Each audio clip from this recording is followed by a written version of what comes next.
बिस्मिल्लाहिर्रहमानिर्रहीम।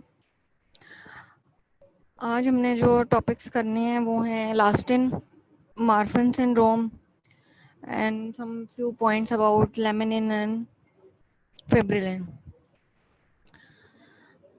As I told you yesterday that elastin is a connective tissue protein with rubber-like properties, and it is found in lungs, walls of arteries and elastic ligaments.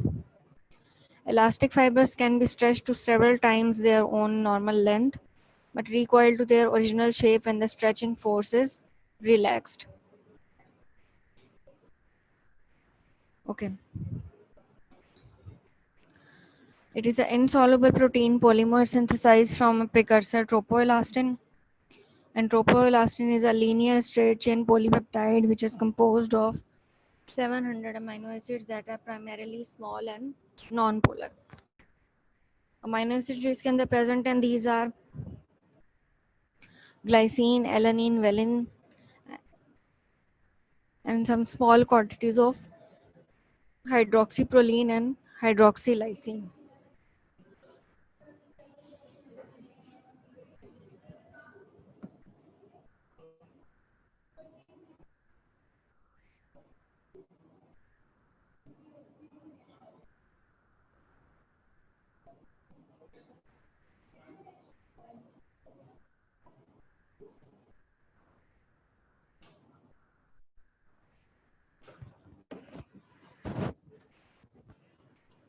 Elastic fibers are composed of elastin and glycoprotein microfibrils, that is fibrillin. Elastin ये दोनों चीज़ें जो combine करके ट्रोपोइलास्टिन और फिब्रिलिन जो है they form elastic fibers. Tropoelastin is secreted by the cell into the extracellular space. Then it interacts with specific glycoprotein microfibrils such as fibrillin, which functions as a scaffold onto which tropoelastin is deposited. जो major difference है between elastin and collagen वो है desmosine crosslinks का. Collagen में there are no desmosine crosslinks, while in elastin specific desmosine crosslinks बनती हैं जो कि side chains of tropoelastin polypeptide जो हैं जब हम उसकी ऑक्सीडेटिव डीएमिनेशन करते हैं in the presence of enzyme lysyl oxidase तो वो एलिसिन रेजिड्यूज बना देती हैं. And these allicin residues, 3 of them along with one unaltered lysyl chain जो है ना, they form desmosine crosslinks with the neighboring molecules. This produces elastin, which is an extensively interconnected rubber-like structure that can stretch and bend in any direction when stretched.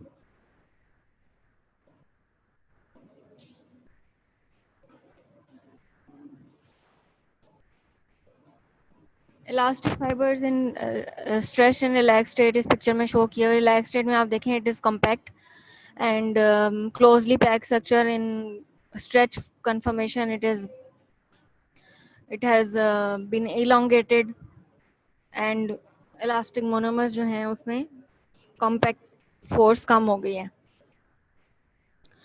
उसके बाद थोड़ी सी detail है फिब्रिलिन की. फिब्रिलिन के छोटे छोटे टॉपिक्स दिए हैं फिब्रिलिन और लेमिनिन के हार्पर में, हाफ अ पेज और समथिंग लाइक दिस. उसमें जो इम्पोर्टेंट पॉइंट्स हैं वो मैंने यहाँ लिख दिए हैं, इसके अलावा आपको रिक्वायरमेंट नहीं है उसकी. ये fibrillin is a glycoprotein which is essential for the formation of elastic fibers found in connective tissue. These are secreted into extracellular matrix by fibroblasts and become incorporated into the insoluble microfibrils. Fibrillin की basically दो types हैं, fibrillin 1 and fibrillin 2. Fibrillin microfibrils are found in elastic fibers and also in elastic fiber bundle in the eye, kidney and tendons.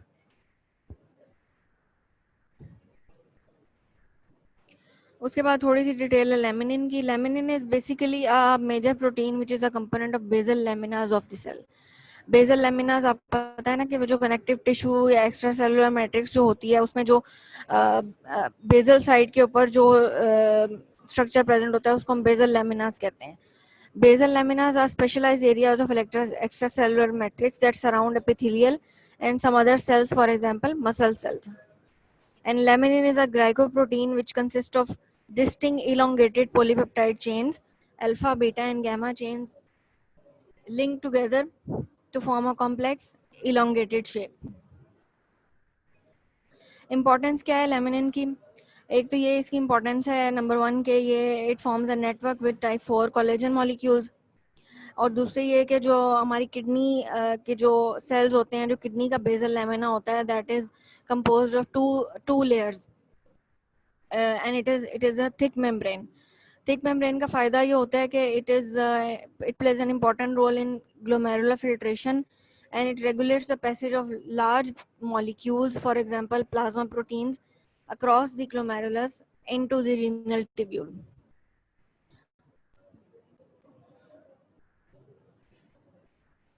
The laminins are an important and biologically active part of basal lamina, influencing cell differentiation, migration and adhesion.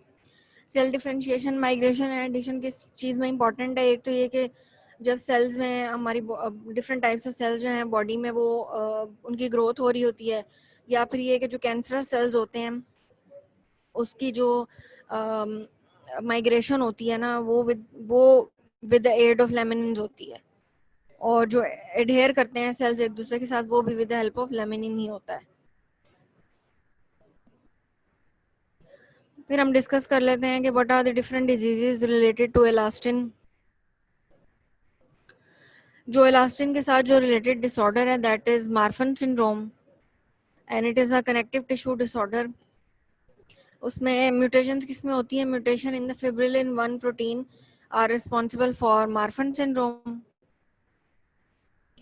इसमें क्या होता है कि जब फिब्रिलिन 1 protein सही नहीं बनेगी, उसमें म्यूटेशन आ जाएगी, तो जो भी एबनॉर्मल प्रोटीन माइक्रोफाइब्रल्स बनाएगी वो माइक्रोफाइब्रल्स ठीक नहीं बनेंगे, जिसकी वजह से जो फंक्शन है माइक्रोफाइब्रल्स का वो डिस्टर्ब हो जाएगा और नॉर्मल फिब्रिलिन प्रोटीन हमारे पास नहीं बनेगी, एक्शन नहीं होगा, इलास्टिक टिश्यू नहीं बनेगा. ठीक है. It is characterised by impaired structural integrity in the skeleton, eyes and cardiovascular system. जो 3 सिस्टम अफेक्ट होते हैं इससे वो कौन कौन से हैं? Skeleton, skeletal system, visual system and circulatory system. Patients with Marfan syndrome have a blue sclera due to tissue thinning, जिसकी वजह से उनकी जो अंडरलाइन पिगमेंट है वो नजर आने लग जाती है. क्लिनिकल फीचर्स के क्या क्या हैं? एक तो they are tall and they are slim built and they have long arms and legs and fingers as compared to their other body torso, and their breastbone that protrudes outward or dips inward, a high arched palate and crowded teeth, heart murmurs. They have extreme nearsightedness and abnormally curved spine and flat feet. इस picture में देख लें आप.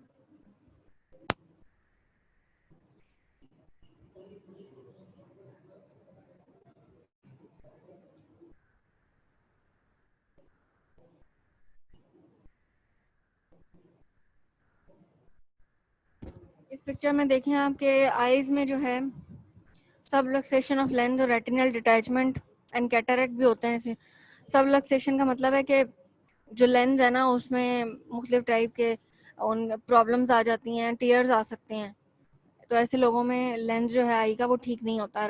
Retinal detachment भी हो सकती है और कैटरेक्ट भी होता है, मोतिया कहते हैं जिसको. फिर वर्टिब्रल कॉलम की डिफॉर्मिटीज होती हैं. ठीक है. थोड़ी बेंडेड हो सकती है, टिल्टेड हो सकती है वर्टिब्रल कॉलम. इसमें लॉन्ग फिंगर्स होती हैं. ठीक है. They have elongated head with cerebral bossilation. Cerebral bossilation का मतलब है कि ये जो फोरहेड है ना that protrudes outward, and it looks like a swelling. Forehead की स्वेलिंग हुई हुई है. फिर इनमें जो सर्कुलेटरी सिस्टम में क्या हो सकता है कि वेल्व्स जो है वो फ्लॉपी हो सकते हैं. फ्लॉपी का मतलब है कि डैमेज्ड वेल्स जो हैं उनकी जो इलास्टिक फाइबर्स हैं वो ठीक नहीं होते, तो वेल्स अपनी पोजीशन मेंटेन नहीं रख सकते and they can't control the blood flow. Aortic aneurysms हो सकते हैं. Aneurysms are basically the abnormal swellings of arteries. फिर उसके बाद डायसेटिंग एओर्टिक एनोरिज्म्स हैं, ये एनोरिज्म्स की टाइप्स हैं।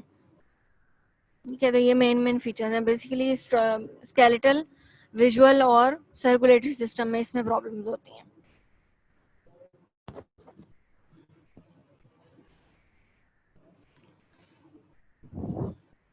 This is another diagram which shows the that इसके जो आर्म्स हैं these are longer than his height. अगर आप आर्म्स का स्ट्रेच करके स्पैन मेजर करें तो वो हाइट से ज़्यादा निकलेगा।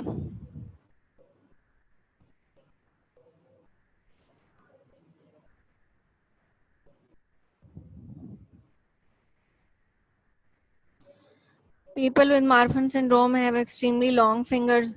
इसमें आप देखें कि इनकी जो थंब है ना, दैट एक्सटेंड्स बियॉन्ड देयर। अगर आप अपना करके देखें तो आपका इतना बियॉन्ड नहीं जाएगा, आपकी बाकी फिंगर से बाहर नहीं निकलेगा, लेकिन इस केस में ये फिंगर से बाहर जा रहा है। उसके बाद जो टॉपिक है आपका जो थोड़ा समझने की ज़रूरत है वो है the effect of alpha 1 antitrypsin in elastin degradation.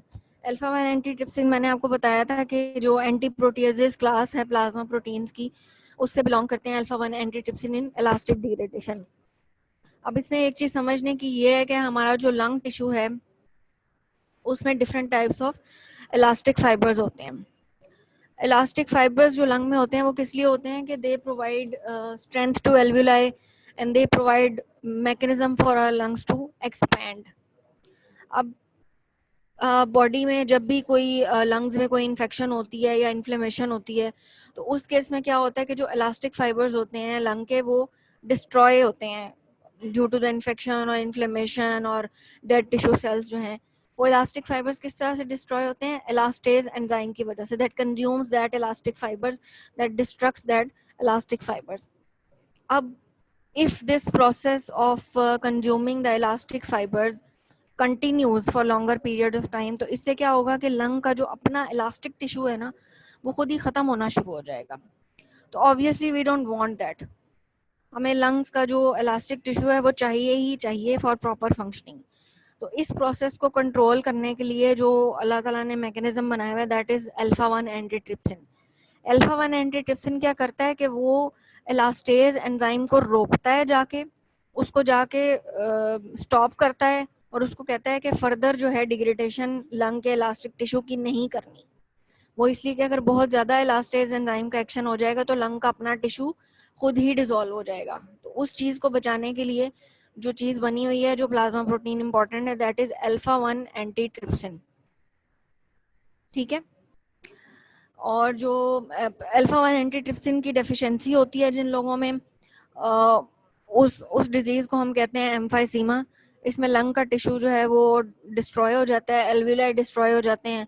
और इसकी थोड़ी थोड़ी डिटेल आपको बस पता होनी चाहिए। हमारा जो ब्लड है और अदर बॉडी फ्लूइड्स हैं उसके अंदर प्रोटीन होती है alpha 1 antitrypsin. it inhibits a number of proteolytic enzymes that hydrolyze and destroy proteins.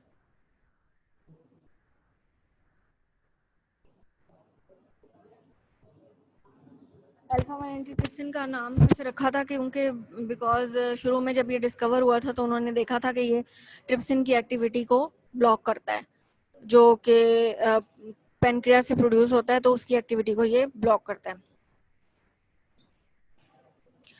Alpha 1 antitrypsin mostly it is composed of 90% of alpha 1 globulin fraction of normal plasma. Alpha 1 antitrypsin कहाँ से बनता है? क्योंकि because mostly plasma proteins are made by liver and some other quantity is produced from monocytes and alveolar macrophages which may be important in prevention of local tissue injury by elastase. Local tissue injury का यहाँ से क्या मतलब है कि जो lung के tissue की इंजरी है elastase एंजाइम से उसको रोकने के लिए alveolar macrophages और मैक्रो मोनोसाइट्स जो हैं वो भी alpha 1 antitrypsin with in the lung secrete करते हैं। अब फंक्शन इसके क्या क्या हैं? इसका फंक्शन ये है कि अल्फा 1 एंटीट्रिप्सिन जो है ना उसकी इंपॉर्टेंट फिजियोलॉजिकल प्रॉपर्टी ये है कि it inhibits the elastase enzyme which is secreted by white blood cells during the process of injury of lung tissue. ठीक है। इलास्टिन इलास्टेज का क्या फंक्शन होता है कि degrades elastin of alveolar walls as well as other structural proteins in a variety of tissue.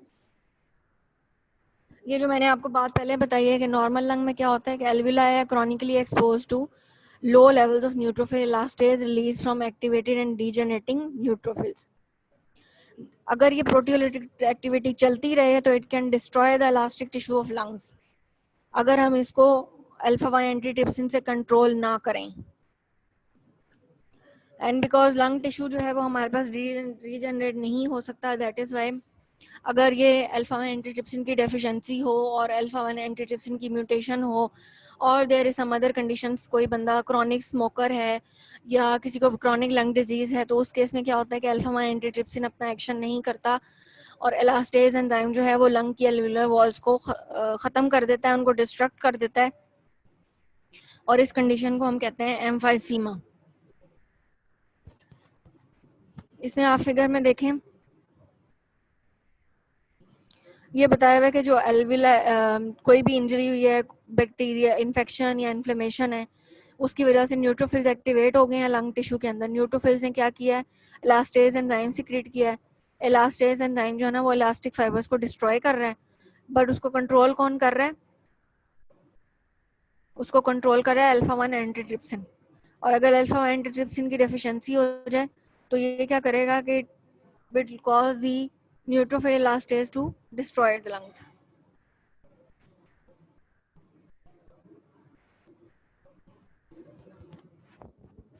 Normal lung और alpha 1 antitrypsin deficiency में difference दिखाया हुआ है। नॉर्मल लंग जो है उसमें alpha 1 antitrypsin it coats the lungs protecting them from neutrophil elastase. Neutrophil elastase कहाँ से बनता है, white blood cells of lung tissue which become activated due to infection और इन्फ्लेमेशन, और उसकी वजह से वो अपना एंजाइम रिलीज करते हैं, प्रोटियोलिटिक एंजाइम इलास्टेज। अगर तो अल्फा एंटीट्रिप्सिन की डेफिशिएंसी है तो लंग टिश्यू जो है वो डिस्ट्रॉयड होना शुरू हो जाएगा, और अल्फा एंटीट्रिप्सिन अगर यूज नहीं हो रहा तो वो लिवर में ही रह गया है, लिवर में प्रेजेंट है तो वो क्या करेगा कि लिवर डैमेज भी कर सकता है। और न्यूट्रोफिल इलास्टेज को अगर हम कंट्रोल नहीं करेंगे with help of alpha antitrypsin तो वो लंग टिश्यू को डिस्ट्रॉय कर देगा। अल्फा एंटीट्रिप्सिन के जो इनहेरिटेड डिफेक्ट्स हैं that can result in emphysema. Mutations हो सकती हैं, बहुत सारी म्यूटेशंस जो हैं वो इसमें डिस्कवर हो चुकी हैं, are known to cause the deficiency of this protein. Most common mutation जो है हमारे पास वो है सिंगल प्यूरिन बेस्ड म्यूटेशन, जिसमें जो ग्वानिन एडेनिन और ग्वानिन जो है वो एडेनिन और ग्वानिन में चेंज हो जाता है। मतलब ये कि जो फर्स्ट वाला ग्वानिन है इसकी जगह पे भी एडेनिन आ जाएगा, resulting in the substitution of lysine for glutamic acid at position 342 of protein. तो इतनी सी चेन जो है उसकी वजह से बहुत मेजर प्रॉब्लम हो सकती है in human body.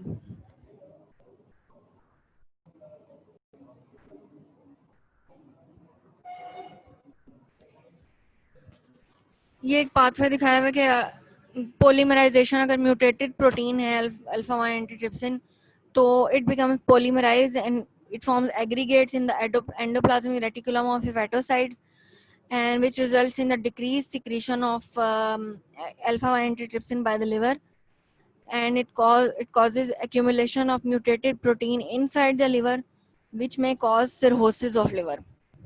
Cirrhosis is a condition in which liver size becomes small and the function of liver is disrupted. इसको scarring of liver भी कहते हैं।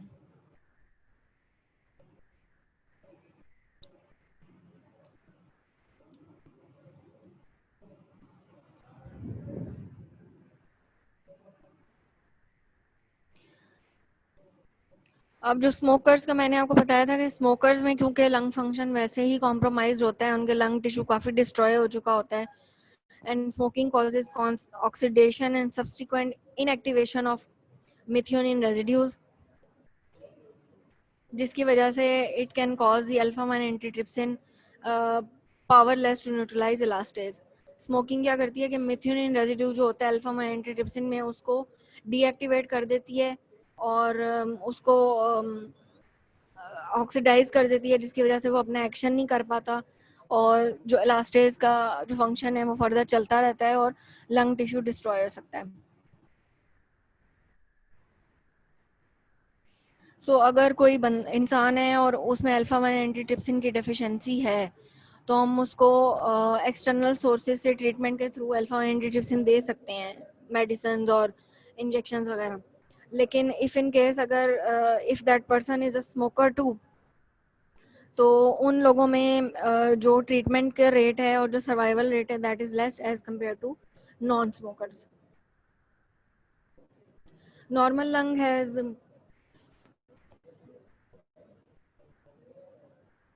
This type of mechanism. इसमें क्या होगा कि जो इलास्टेज है उसको अल्फा वन एंटीट्रिप्सिन जो है वो ब्लॉक कर देगा। But in case alpha antitrypsin नहीं है और साथ कोई बंदा स्मोकर भी है तो वो क्या करेगा, इलास्टेज एल्वुलर वॉल्स को डिस्ट्रक्ट कर देगा। जो एरोस बनाए हुए हैं ये इसीलिए बनाए हुए हैं कि एल्वुलर वॉल्स को डिस्ट्रक्शन शो की हुई। ओके, इनहेरिटेंस पैटर्न इसका क्या होता है कि जो भी किसी भी इंडिविजुअल में म्यूटेशन होने के लिए दो एबनॉर्मल जीन्स चाहिए होती हैं।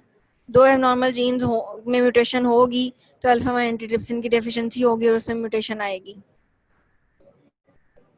बट इन केस अगर कोई ऐसा ऐसा इंडिविजुअल है जिसके अंदर एक जीन नॉर्मल है अल्फा वन एंटीट्रिप्सिन की और एक जीन एबनॉर्मल है, तो उस केस में अल्फा वन एंटीट्रिप्सिन के लेवल तो कम होंगे but they are sufficient enough to perform their usual function.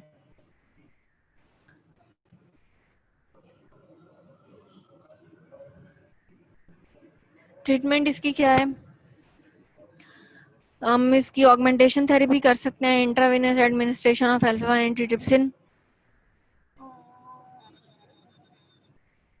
वो जो ब्लड के थ्रू अल्फा एंटीट्रिप्सिन जो है वो लंग्स में चला जाएगा और सराउंडिंग एपिथेलियल सेल्स के थ्रू वो अपना अल्फा एंटीट्रिप्सिन रिलीज कर देगा। सो दैट्स ऑल, ये छोटा सा लेक्चर था।